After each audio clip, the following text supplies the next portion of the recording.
Hindi ka pa ba tapos dyan? Narinig ni Bianca ang nakakainis na boses ng binata. Hindi niya namalayang nakatayo na pala ito sa harapan niya. Bilis-bilisan mo naman. Marami pa akong iuutos sa'yo. Tumigil ka nga, Noah. Tumigil ka nga, sir. Yan ang dapat mong sabihin sa akin. Ang galing mong utos ng lalaking to.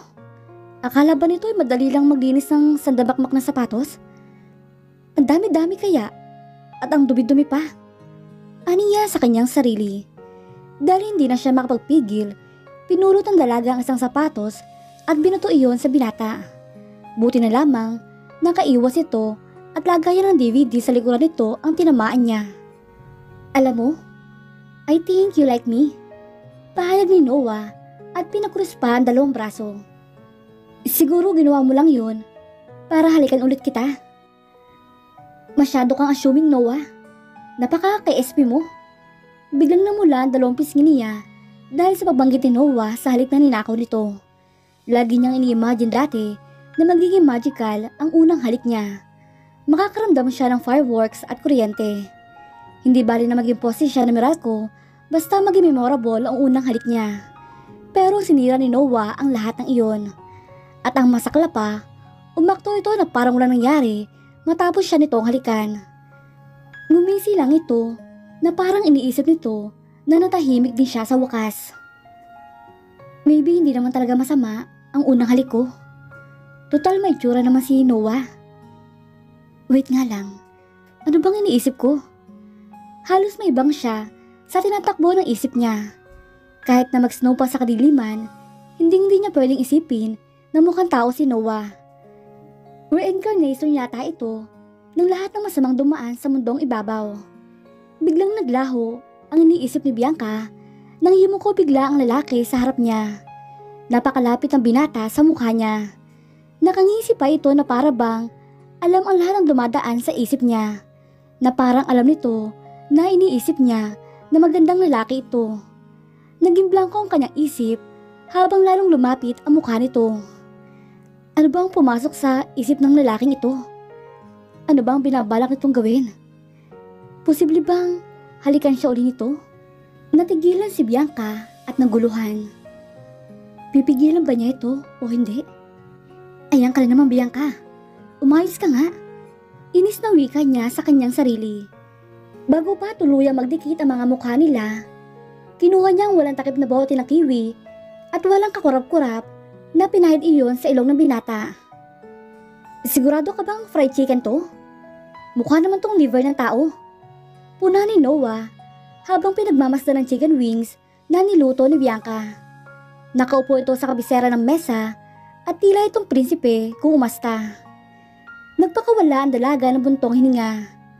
Gigil na talaga siya sa binata ng sandaling iyon. Palpak na lang yata ang lahat ng inuutos ito sa kanya. Lagi itong may nakikitang mali. Eh di huwag mong kainin kung ayaw mo. Wika niya at umupo sa tabi nito. Sigurado ka, Bianca? Kinuha nito ang chicken wings mula sa plato at iwinagayway sa harap niya. Sigurado ka bang sinusunod mo yung instruction ko? Baka kasi may lahi kang kakaiba. Mukha kasi itong ingredients para sa kung anong spell. At anong ibig mong sabihin? Napaiibigin kita gamit ang spell? Aniya sa nainsultong tinig. Tumikim muna siya bago nagsalita ulit. Excuse me lang ha? Kung magpapaibig ako ng lalaki, yung mukhang tao naman ang pipiliin ko. Kung hindi ako mukhang tao, ay anong tawag ko sa'yo? Siyempre, charming ako no? Umakto si Noah na parang nagsusuka habang pinipigil ang tawa. Pumormal din ang mukha nito pagkalipas sa ilang segundo. Hindi na nito pinansin ang inis niya. At sa halip ay pinagmasdan lamang siya nito na parang may malalim na iniisip. Bakit kanyang ka makatingin? Hindi na komportable si Bianca dahil parang natutunaw siya sa lalim ng titig ng lalaki. Parang may nahanap ito sa pagkatao niya at hindi niya alam kung ano iyon. Kung bibigyan ka ng pagkakataon na makapunta sa kahit saan lugar na gusto mo, saan mo gustong pumunta, Bianca? Pagkatapos ng ilang segundo na wika nito. Nagulat naman ang dalaga sa kanyang narinig. Paano nito nahulaan na pangarap niya maglibot sa mundo. Maybe, it was just a coincidence but still, sa dinabi-dami ng tanong sa mundo, yung tungkol sa pinakagusto pa niyang gawin ang napili ni Noah. Hindi niya napigilan ang magduda. Malamang isa na namang patibong ang tanong nito para mainsulto siya. Kaya pinag-isipan niya mabuti ang kanyang isasagot. Gusto kong pumunta sa Paris. Para mag-shopping? Natatawang wika ni Noah. Napaka-common naman yata ng sagot mo. Tama nga hinala ni Bianca. May insulto nga naghihintay sa kanya. Sa mata nito, isa siyang spoiled brat na walang alam kundi ang maglustay ng pera na hindi naman niya pinaghirapan. Well, nagkakamali ito. On the surface, siguro ganoon nga ang nakikita ng mga tao. Pero walang karapatan si Noah na husgahan siya. Mula pagkabata, ay magkakilala na sila. Inakala niyang hindi ito kagaya ng ibang tao, pero nagkamali siya. Bakit naman? Anong masama sa sagot ko? Pinandilatan niya ang kausap. Hindi siyang papatalo rito. Anong pakala mo kung gusto ko mag-shopping sa Paris? Natural. Andun lahat ng mga kilalang fashion designers sa mundo. Inirapan niya muna ito bago siya nagsalita ulit. Ikaw, saan mo ba gustong pumunta? Sa Pantelleria? Pantelleria? Bastos ka talaga, Noah. Why I am not surprised na hindi mo alam yon. Gusto mo ba madagdagan niya ang bukol mo sa mukha? Kumulo ang dugo ni Bianca. Pinigil niya ang sarili bago pa niya nahampas ang plato ang kababata. Pantelleria, isa na island in Italy. Simula ni Noah. Parang natakot talaga ito na baka tutuhanin niya ang banta. According sa Greek mythology, nandoon ang cave kung saan binihag ni Calypso si Odysseus. At gusto kong makita ang cave na yon. Hindi ba nagkaroon ng relasyon sina Calypso at Odysseus? Mabuti na lamang at pinalaala siya tungkol sa Greek mythology. Hindi siya mahina, pero noon pa man, sa fashion at current affairs na talaga siya interesado. Kahit kailan, hindi niya naging forte ang history at literature. Oo, alangan naman magtitigan lamang silang dalawa. Ang bastos mo naman. Hindi napigilang komento ni Bianca. Mas mababaw pa yata yung rason mo kaysa sa akin. Anong mababaw? Di makapaniwala ang bulalas nito. Dahil hindi mo alam kung gaano ka-rich ang culture sa Pantelleria. Kahit na, I still think na ibang isip mo. Akala ni Bianca, may babato na namang insulto si Noah sa kanya. Kaya nagulat siya sa reaksyon nito. Muntik na siyang mahulog sa kinaupuan niya nang bigla itong tumawa. Natigilan siya sa kanyang narinig at nakakadala ang tawa nito. Ano ba pare? Excited na tanong ni Luis. Sumandal ito sa upuan nito at uminom mula sa bote ng alak na hawak nito. Anong-ano? Wika ni Noah at uminom din mula sa sariling bote. Huwag ka nga makasarili, Noah. Saway na nakangising si Marcus. 3 araw na nakakalipas mula nung muntik nang masira ang tiyan ni Noah dahil sa luto ni Bianca. Kasama niya ang 2 kaibigan at nagiinuman sila sa garden sa labas ng bahay niya. Nakapambahay lamang siya at si Marcus naman ay nakasuot ng jeans, t-shirt at sneakers habang suot naman ang attire ni Luis. Kagagaling lang kasi nito mula sa shooting. Nagkaibigay na ba kayo ng maladyosa mong bisita? Tudyo sa kanya ni Luis. Alam mo pare, ibahin mo yung buhay ko sa soap opera na pinagbibidahan mo. Napailing na lamang si Noah sa mga sinasabi ng kaibigan. Natawa naman si Marcus sa kanyang narinig. Ang sabihin mo, mahina ka lang talaga pagdating sa babae, Noah. Sino kaya mas torpe sa ating dalawa? Ganti niya rito. At least ako, may nagpapaligaya sa akin. Pagtatanggol nito sa kanyang sarili. Pero seryoso pare, wala ka ba talagang gusto kay Bianca? Seryosong tanong ni Luis. Nakakunot ang noo nito at nakatitig sa kanya. Hindi ba halata? Nakataas ang 2 kilay na saad ni Noah. So, okay lang sa'yo na dumiskarte ako sa kanya?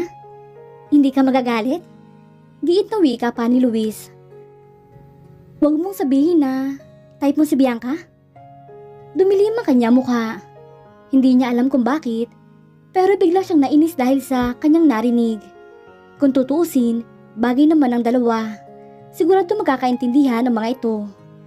Magkalapit lang naman kasi ang mundo ng showbiz at ng mga mayayaman. Pero parang ayaw niyang isipin iyon. Bulag ka ba pare? Gulat na sabi ni Marcus. Kahit sinong lalaki, magkakagusto kay Bianca. Bahala kayo dyan, ani niya. Hindi talaga niya may paliwanag kung bakit mas lalo siyang nainis ng sandaling iyon. Hindi lang kay Luis, kundi pati na rin kay Marcus. Mukha nagagandahan talaga ang dalawa niyang kaibigan sa kanyang kababata. Okay, tama na nga ito. Pero napaka-high maintenance ng babaeng yun. Well, then again, maybe she was not that high maintenance. Dalawang araw niyang inuutos-utusan si Bianca at sinadya niya talagang pahirapan ito. Nanghiram pa nga siya ng sapatos kina Luis at Marcus para ipalinis sa dalaga. Pero kahit kailan, wala siyang narinig na reklamo mula sa dalaga. At nainis siyang aminin iyon. Pero na-impress siya sa dalaga. At bakit nga ba niya hinalikan si Bianca? Gusto niyang isipin na napikon lamang siya at ginusto niyang turuan ito ng leksyon. Ngunit iyon nga ba ang totoong dahilan? Bago pa siya makapag-isip ng diretsyo, sapunan niya ang batok nito at magkahinang na ang mga labi nila. Ano na namang kalokohan ang niisip mo, Noah? Nahihibang ka na ba? Aniya sa kanyang sarili. Nakatayo si Bianca sa ilalim ng rumaragas ng tubig ng shower. Unti-unti siya nag-relax habang dinadama malamig na tubig na dumadaloy sa kanyang katawan. Makalipas sa nakaka-stress na araw kasama si Noah, ay unti-unti rin siya nakahinga ng maluwag. Totoo, hindi pa rin sila matatawag na magkaibigan. But at least, nakakapag-usap na silang dalawa in a civil manner. Hindi na rin sila nagbubulyawan. Kahit noong mga bata pa lang sila, hindi na talaga sila magkasundo. Mas matanda sa kanya si Noah ng 6 na taon at lagi siyang pinagtitripan nito. Naalaala niya, noong grade 5 pa lamang siya, ay ninakaw nito ang kanyang diary at pinapotocopy. Iyang-iya siya noong binasa nito ang mga sinulat niya sa harap ng maraming tao. Lalo na't nalaman nitong may gusto siya rito. Napailing si Bianca. Ang sagwa pala ng taste niya noong grade 5 pa lamang siya. Imagine, of all people, si Noah pa nagustuhan niya. Naalala niya tuloy noong 11 years old pa lamang siya. Hindi pa siya pinapayagan ng papa niya na magsuot ng contact lens noon. Kailangan pa niyang gumamit ng napakakapal na eyeglasses. And her braces? Masasabi niya ang pagkuha ng braces na iyon noong second year high school pa lamang siya ay isa sa mga pinakamasayang araw ng buhay niya. At si Noah? Napakagwapo nito even at 17. She remembered his endless parade of girlfriends noong teenager pa lamang ito. Kaya nagtataka siya kung bakit walang babaeng pumupunta sa bahay nito ngayon. Well, hindi na siya nagtataka kung bakit walang babaeng nagtatagal sa kababata.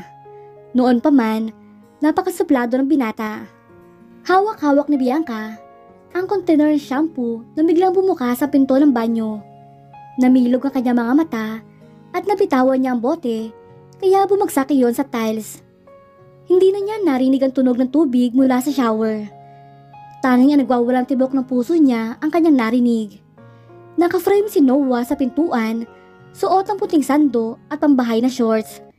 May tulay na nakasampay sa kaliwang balikat nito at namilog din ang mga mata nito dahil sa gulat. Bakit hindi mo nilak? Ba't naman hindi ka kumatok? Sabay silang napatanong. At that moment, ay narealize si Bianca na wala siyang suot na kahit isang saplot. Kaagad niyang hinablot ang shower curtain para itakip sa kanyang sarili. Pero huli na, nakita na ng binata ang lahat-lahat sa kanya. Get out! Naisigaw niya habang namumula ang mga pisngi. To her surprise, namula rin ang 2 tainga nito. Mabilis itong lumabas ang banyo at isinarado ang pinto palabas. Nang makasiguradong wala na si Noah, inapaupo ang dalaga sa sahig. Oh my God! Sobrang embarrassing na nangyari. At wala siyang maisip na salita para ilarawan kung ano nararamdaman niya ng sandaling iyon. Noah saw everything. Kaya gusto niyang manatili sa loob ng banyo habang buhay at hindi niya alam kung kaya pa niyang harapin ang lalaki matapos ang nangyari. Habang hawak ni Noah ang kupita na may lamang alak at yelo, pinilit niyang mag-concentrate sa pinapanood na dokumentary. Hindi pa rin yata umuubra ang diversion na pinili niya. Isang araw na nakalipas mula nang makita niya si Bianca na walang kasuotan sa banyo. Isang araw na rin siyang iniiwasan nito. Nagkukulong na lamang ito sa kwarto nito at hindi na rin ito sumasabay sa kanya para kumain. Hindi niya maintindihan kung bakit ganoon na lang reaksyon ng kababata sa nangyari. Siguro, nakakaya nga iyon para rito. Pero para nag-overreact na yata ang dalaga. Inisupin yun, napaka-gentleman pa nga niya dahil umakto siya na parang hindi big deal sa kanya ang nakita. Well, ang totoo naman, big deal nga para sa kanya nakita niya sa shower. Tuwing naalala niya iyon, parang siya mismo nangangailangan ng shower. At hindi lang ordinaryong shower, kundi isang shower kung saan nangyayelo talaga ng tubig. Napailing na lamang si Noah sa kanyang naisip. Sinaid niya ang laman ng kupita at pinagmasdan ang natirang yelo. Napapitlag pa si Noah nang makita niyang lumabas si Bianca sa silid nito. Nagkatitigan sila at nakita niyang namula ang dalawang pisngi nito. Say something, saway niya sa sarili. Napaka-awkward ng sandaling iyon at halos maramdaman na niya ang tensyon sa paligid. Tumikhi muna siya habang nag-iisip kung ano ang sasabihin sa dalaga. Hindi pa rin umalis ang dalaga mula sa pagkakatayo nito sa tapat ng pinto. Umiikot ang mga mata nito sa paligid na para bang iniiwasan nitong tumingin sa kanya. May kakaiba na kayang nararamdaman si Noah para kay Bianca? At dito na po nagtatapos ang kabanata ng ating kwento. Please like, share, subscribe for more updates. Maraming salamat po.